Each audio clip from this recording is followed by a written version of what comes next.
Hey everybody, I'm George Colligan. Welcome to Jazztruth, and today we're going to be talking about some hipper voicings that you can use if you've been using sort of thirds-based voicings or tertian voicings.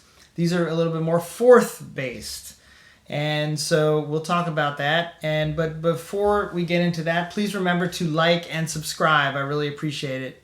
So these voicings are what some people might consider modern, meaning the 1960s in jazz.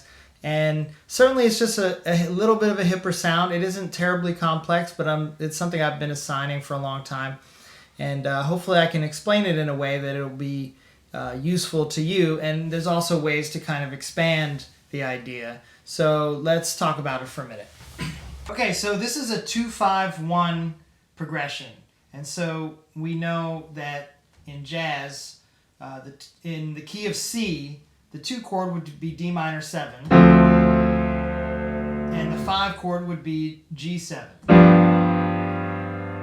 and the 1 is C major 7.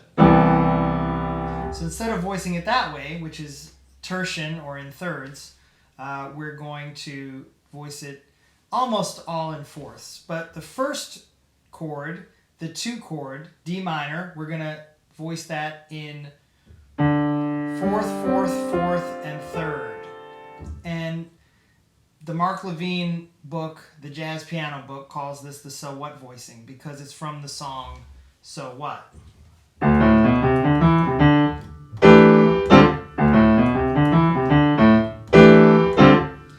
May sound familiar to you. So, again, the voicing is, the intervals are fourth, fourth, fourth, third. And in this case, I'm going to be speaking all about diatonic thirds. Diatonic is in the key. If we were talking about perfect fourths, it would be all this.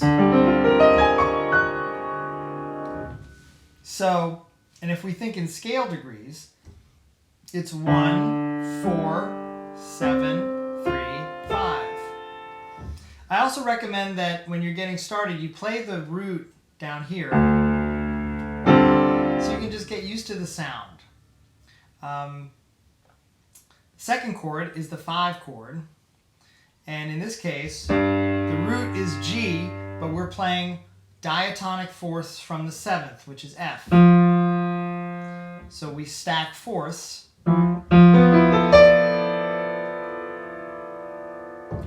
and again diatonic fourths. And notice that one feature of the dominant 7 is that we have a tritone. And in classical music, you would resolve it like so. But in jazz, we resolve it like this.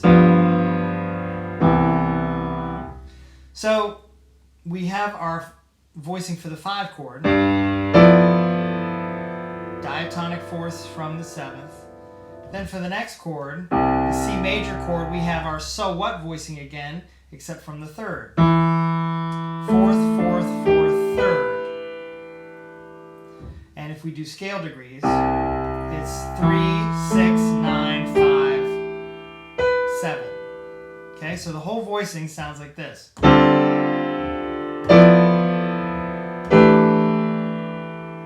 And again, I urge you to play the root.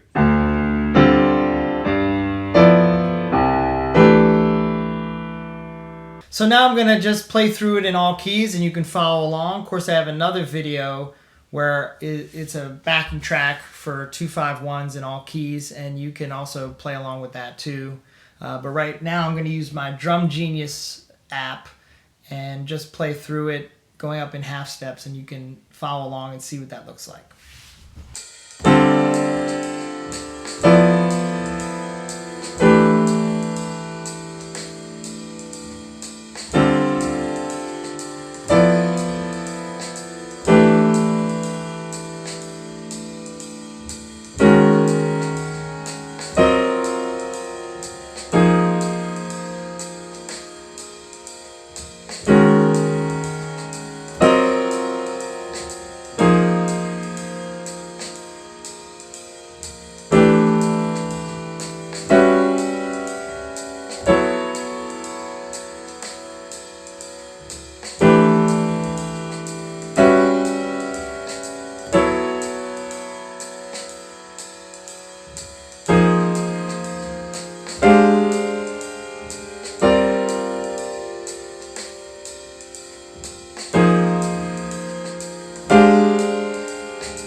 So that's playing it in all keys. And for some of you, that might take a minute to conceptualize that. But if you think in scale degrees and get a feel for the intervals and, of course, get used to the sound, I don't think it's insurmountable. I also want to show you how I can give you more options using this kind of, these types of sounds within this to give you, just make your comping a little bit more interesting.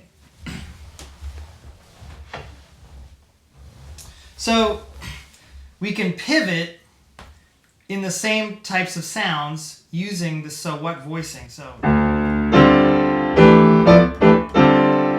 there we have all the voicings that I played. We have our so what from D, so what from E, and our fourths from the seventh, everything we did before, and except I'm playing it all on D minor.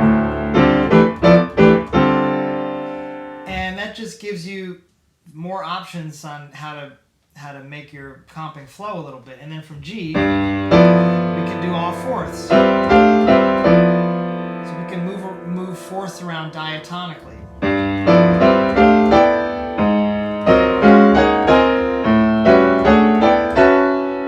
And then going to our one chord, same thing, use all the same voicings. So what from the third, so what from D, fourths from F. So if we were to stretch the progression over 8 bars,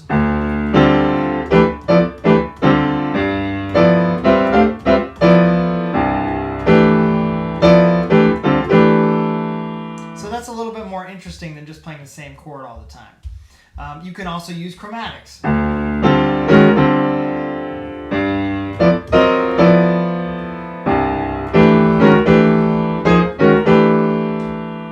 So now you have a lot more options instead of just playing the same thing all the time. So I'm just going to play, just to demonstrate this again, I'm going to play at the same tempo just on the 2-5-1 in C, and just to, so you can see how you can open it up a little bit.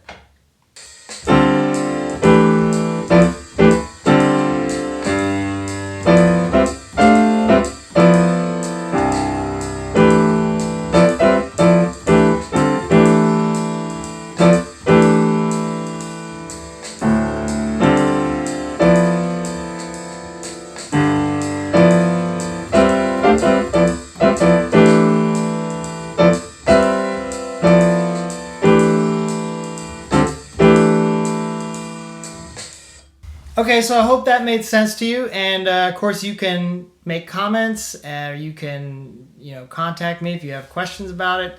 I may do some more videos related to this. Certainly I have a lot of thoughts about comping, but I hope that you learned something from this video. I hope you enjoyed it, and again, remember to like and subscribe, and I'll see you next time. Thanks so much for watching.